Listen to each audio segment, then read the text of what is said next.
Hello, everyone. So this is your atoms notes. So at this point, you have already taken notes on the periodic table and atomic structure. And hopefully you have also already done the build an atom lab simulation, which we did in class together, or you might have done by yourself. So after having done the simulation, I think a lot of this will already be kind of obvious to you. But this is a great opportunity to really codify, solidify that knowledge, and make sure you have notes for it. So we're going to be working on this atom section here. I'm going to have you draw something in this space right here. And also, we're going to talk about isotopes and have you write some things down here. So let me get to my PowerPoint. It'll show you this in a slightly nicer way. Okay. Great. Oh, let's move this down here. Hopefully that will work. All right, so let's talk about some atoms. This is some really great vocabulary that will be helpful. So elements are specific kinds of atoms that always have the same number of protons. Oh, AP Bio is getting to me, isn't it? So your periodic table of the elements is all of the different elements that exist. There's about 116 of them, I believe, even though they're not all on your table right now. That's all right. I should do a video adding those. That would be fun. Anyway, there's a few important numbers that are going to show up on your periodic table. So if you want to copy down this neon element, it's very similar to what's on your table. So there's a few key numbers here. The first is your atomic number. Atomic number represents the number of protons in an atom of that element. In this particular case and on your table, it is the number at the top, which is 10. So this means that neon has 10 protons. And if you remember from last video, the number of protons determines the element. So if neon had 11 protons, it would not be neon, it would be sodium. Completely different elements, completely different properties.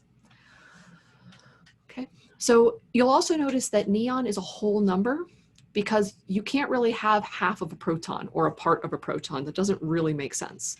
So of the two numbers here, one has a decimal place and one doesn't.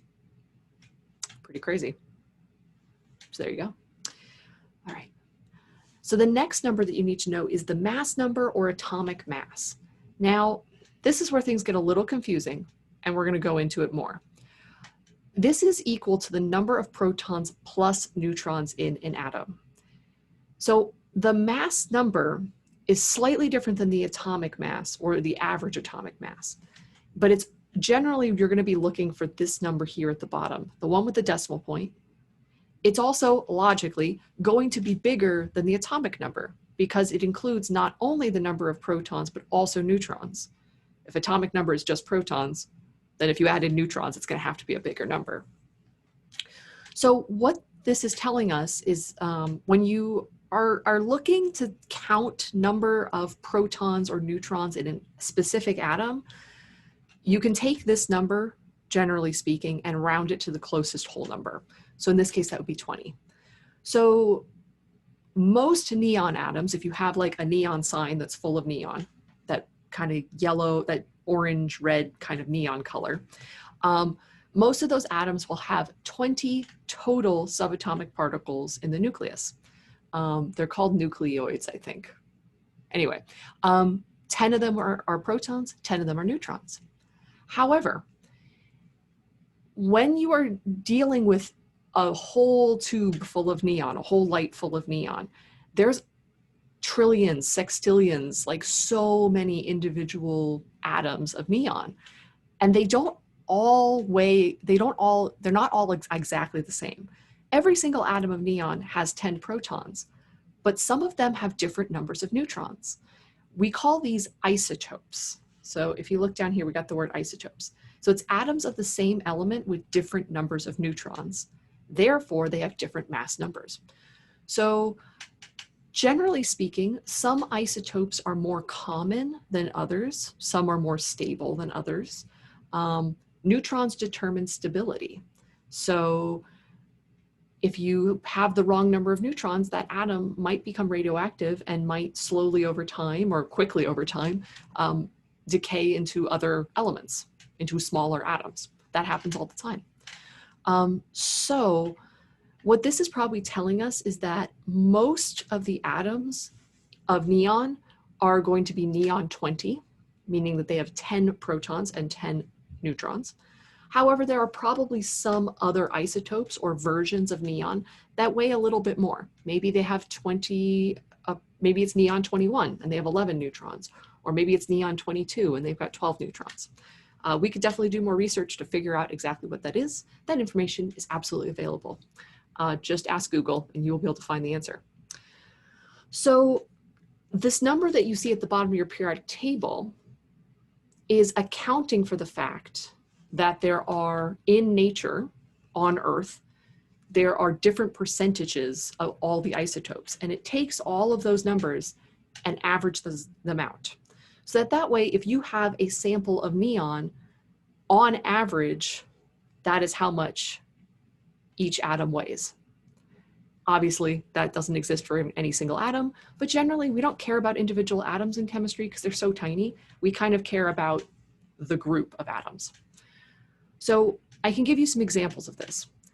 Uranium is an element that is found on Earth. It is radioactive. It's very famous because you use it for nuclear power plants and also making atomic bombs. So these are the three most common, most stable forms of uranium. There's uranium-238, uranium-235, and uranium-234. So looking at these, this is, you can copy this down in your notes. This is how we talk about isotopes. When we are talking about uranium, I don't actually care about the atomic number as a chemist, because I know what it is. I look at my periodic table, like, it's uranium-92. It has 92 protons. What I do care about is which version of uranium is it? How many neutrons? In nature, over 99% of uranium is uranium-238. It's the most common isotope.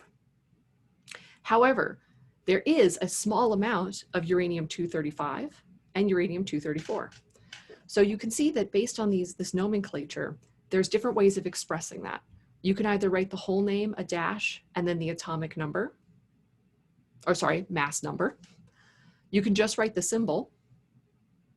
Oh, I don't know if I mentioned that about neon. You would also notice on this, every element has both a name and a symbol, which is also on your periodic table. A lot of times we don't want to write the whole name. We just use the symbol. It's just easier. So yeah, symbol and name. Weird that I don't have that in your notes. Oh well, you can add that. So symbol, name, symbol, name. Okay, so this is a very common way of talking about isotopes. Another really common way is this method.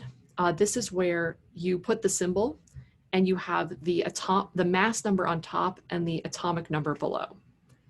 It happens, you'll see it. I think this is a little more efficient because again, like it's uranium, it has 92 protons. Moving on, we all know that. Okay. This is really interesting because I'm sure some of you are curious. Uranium-234 is the one that is what we usually call enriched uranium. That's the one that you can actually use for the nuclear cascade reactions. So that's the one that's used in nuclear power plants and in bombs. All of the other isotopes are pretty much useless for that purpose. So in order to enrich uranium or to isolate just 234, they actually use centrifuges. So they put the uranium in a gaseous form and in like a tube that spins really fast. And because the uranium-238 is a little bit heavier, it goes to the outside more, kind of like an extreme form of like gravity, basically, of separating by density.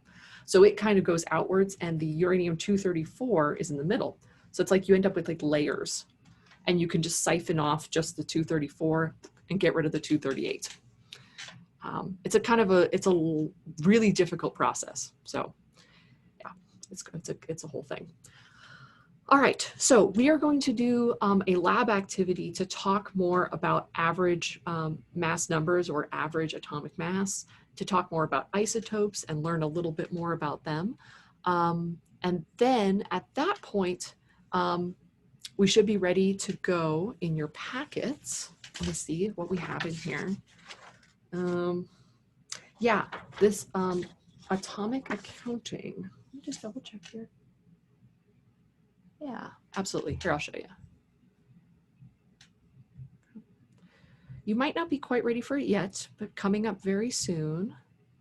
This is the next section of your packet. There it is.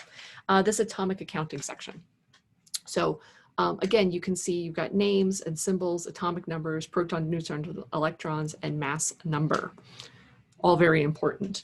And we'll go over some examples of this in class for sure.